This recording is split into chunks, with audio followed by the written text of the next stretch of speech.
बहुत समय पहले भुवनेश्वर के पास दया नदी के किनारे एक शांत पहाड़ी थी, धौली पहाड़ी।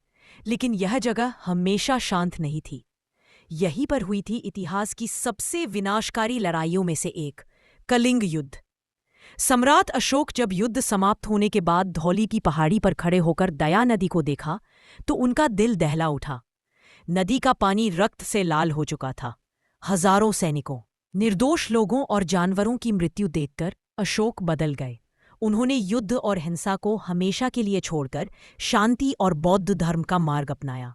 सदियों बाद 20वीं शताब्दी में दुनिया भर के बौद्ध भिक्षुओं ने सपना देखा कि धौली की इसी पहाड़ी पर एक ऐसा स्मारक बनाया जाए जो दुनिया को शांति, करुणा और अहिंसा का संदेश दे।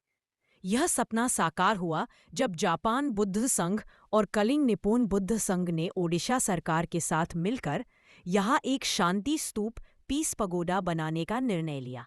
निर्माण कार्य 1970 के शुरुआती वर्षों में शुरू हुआ।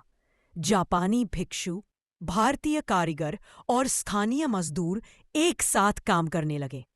किसी को धूप में पत्थर तराशने थे, किसी को दीवारें उठानी थीं, तो किसी को नक्काशी करनी थी। सबके मन में एक ही भावना थी, हम केवल एक इमारत नहीं बना रहे हैं, हम शांति का संदेश गढ़ रहे हैं। धौली शांति स्तूप का निर्माण जापानी बौद्ध शैली में हुआ।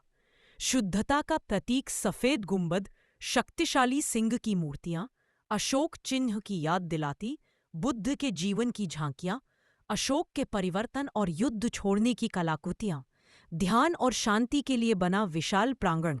धौली की पहाड़ी, जहां कभी युद्ध के नारे गूंजते थे, अब मंत्रों और प्रार्थनाओं से भर उठी।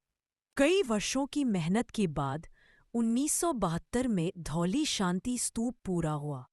जापान, भारत, नेपाल, श्रीलंका और कई देशों से आए भिक्षुओं ने एक साथ मिलकर शांति की प्रार्थना की। सफेद स्तूप दूर से ही चमकने लगा, मानो दुनिया को कह रहा हो, हिंसा समाप्त होती है तो शांति जन्म लेती है। आज धौली शांति स्तूप अशोक के परिवर्तन का प्रतीक है, युद्ध की निरर्थकता का संदेश देता है, भारत जापान की सांस्कृतिक मित्रता दिखाता है और हर आने वाले को शांति और सुकून महसूस कराता है। Thanks for watching.